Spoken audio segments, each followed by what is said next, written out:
Well, this isn't disappointing. No, not at all. Oh, come on. My Dimension 2400 goes faster than this. Even under modern Linux. Granted, that thing... Actually, no, that thing's also basically on an SSD. And that thing,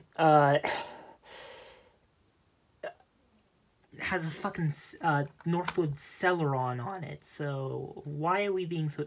Is it the lack of RAM? So how do you change the... Oh, are you serious? Take 10 million years. Damn Commodore VIC-20 is faster than this. How do you set the damn,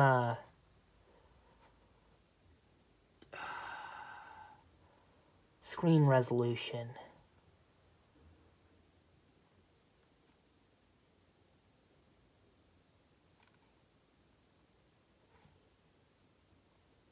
Oh, great, that's... I'll eat up the 512 megabytes of... Come on, why...